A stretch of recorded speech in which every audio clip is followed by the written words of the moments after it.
Olá, pessoal! Uma das perguntas que eu mais escuto desde o momento que lá na graduação eu resolvi me aprofundar nos estudos sobre luto é: como é que você aguenta lidar com um tema tão difícil, com algo tão intenso, com algo tão triste, né? Sem contar todos os estranhamentos das pessoas próximas, das pessoas ao meu redor mesmo, de não compreender a escolha. Por que você está fazendo isso? O que te levou a fazer isso? E eu não tô aqui hoje para romantizar esse trabalho, apesar de sim, há muita beleza nesse cuidado, há muita intensidade no sentido de ter um retorno, de saber que o cuidado que você oferece faz muita diferença no curso daquela experiência, porque você consegue construir um espaço de cuidado, de reconhecimento, de validação, de respeito a essa dor, frente a uma sociedade que trata esse tema com muito tabu, com muita dificuldade, com muito silêncio, tá? Mas fazer, né, estar nesse papel de cuidar de um enlutado é sim muito desafiador em muitos momentos. Qual é a grande especificidade deste trabalho? É lidar com a finitude da vida, tá? E esse é um tema que, de uma maneira geral, o ser humano ele foge. Saber que podemos perder alguém que a gente ama ou que a nossa própria vida pode acabar é algo que nos ameaça, nos traz ansiedade, nos traz angústia, nos traz medo, nos traz uma série de emoções. E ouvir essas experiências no nosso trabalho cotidiano, sim, traz para mim uma carga emocional em algum nível. Então é um tema que sim, mobiliza e atravessa todos nós. Ninguém fica isento de uma reflexão, de uma mobilização, de uma inquietação diante da finitude da vida. É um dos grandes mistérios, apesar de ser sim a maior certeza que a gente tem na vida, né? Clichê, mas é verdade. Então, o que significa esse trabalho? Lidamos, enquanto profissionais no suporte ao luto, com um sofrimento extremo, com um sofrimento intenso, que vai vir carregado de dor, de culpa, de raiva, de tristeza, de angústia, de medo, de uma série de reações intensas e desafiadoras. E como é que a gente lida com isso? Como é escutar toda essa realidade diariamente? Tá? Porque a gente fala também de desespero, de desamparo. E como é que eu posso absorver? Porque muitas vezes, sim, quando eu faço alguns atendimentos, eu fico muito reflexiva. E eu volto para casa muito com esse pensamento. Eu não posso reclamar da vida que eu tenho. Eu não posso chegar em casa e reclamar que eu tô cansada, ou ter algum conflito ali com meus filhos, ou reclamar de coisas cotidianas simples. É como se eu me desautorizasse em alguns momentos. Poxa, mas eu tenho um paciente que tá passando por uma tragédia, que tá passando por um sofrimento tão intenso, né? O que é isso aqui diante desse sofrimento? É uma reflexão importante que para mim modifica a minha forma de viver a minha vida, sim. Tem um lado positivo nisso, a nível de construção de significado. Mas tem também um outro lado de eu não me validar, de eu não reconhecer a minha própria questão e, de alguma forma, pegar minhas emoções, minha inquietação, minha angústia e colocar embaixo do tapete, né? Eu não me valido, eu não me permito. Ao mesmo tempo, vem aqueles pensamentos, eu preciso ser força ali, eu estou construindo um espaço de segurança para o paciente trabalhar essas questões, eu não posso me mobilizar. E se eu chorar? E se eu ficar mobilizada? Como é que eu lido com essa realidade? Eu não posso. Preciso de alguma forma, em alguns momentos o profissional faz o quê?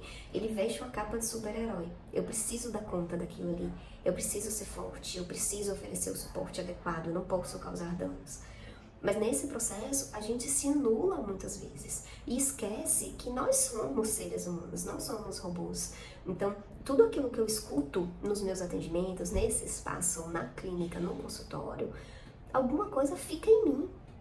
E o que eu faço com isso que eu absorvo dos atendimentos?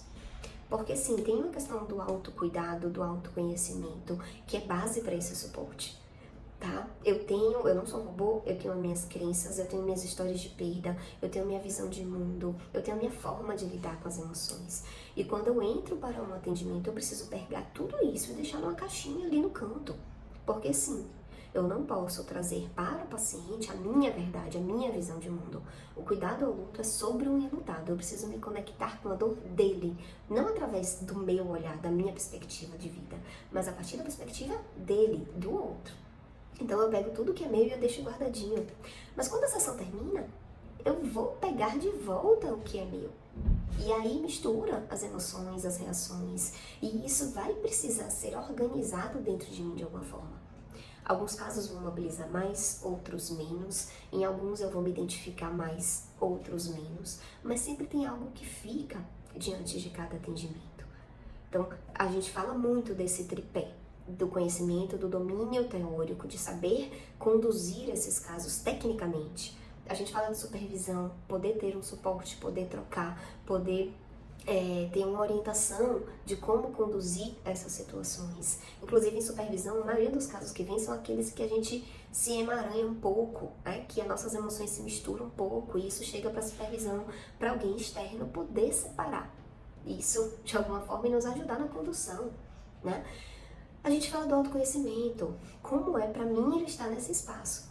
Então, sim, a gente fala de terapia, de ter um suporte, de ter um espaço para poder falar sobre isso, reconhecer as emoções, lidar com as emoções, mas a gente fala também de compreender, de saber delimitar o que são essas questões para mim.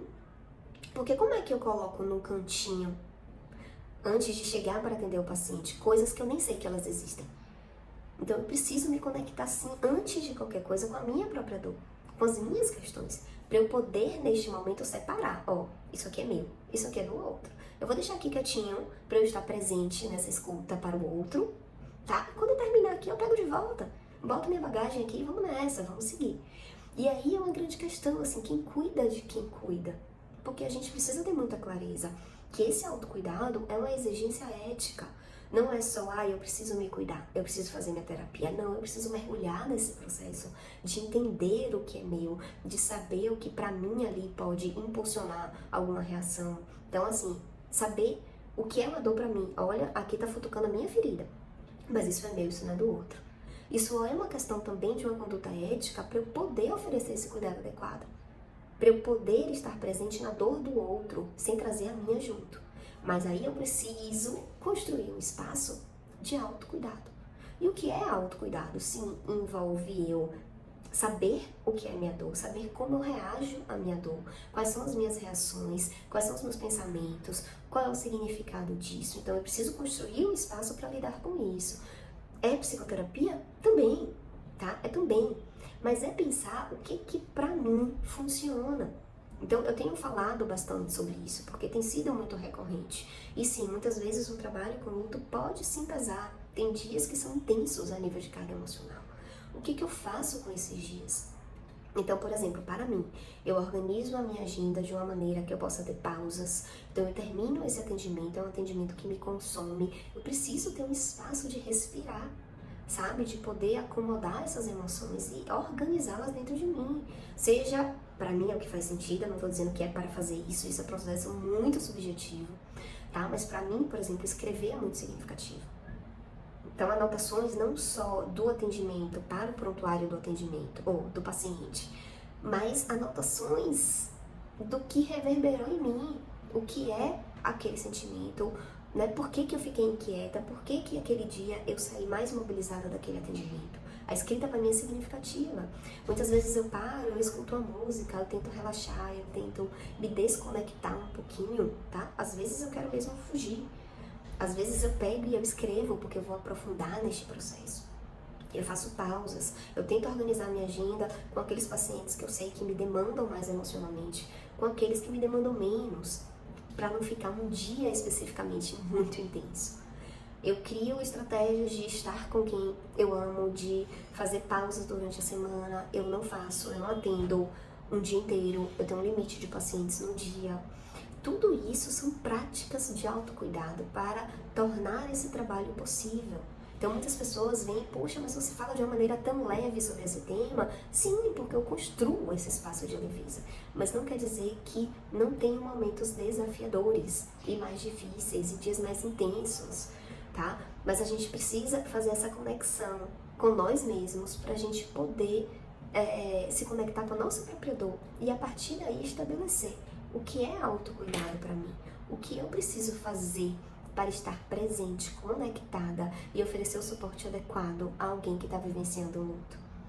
Então eu sugiro deixar aqui essa reflexão e esse pensamento. O que é autocuidado para você? Se quiser, compartilha comigo aqui nos comentários como foi essa reflexão e o que é autocuidado para você.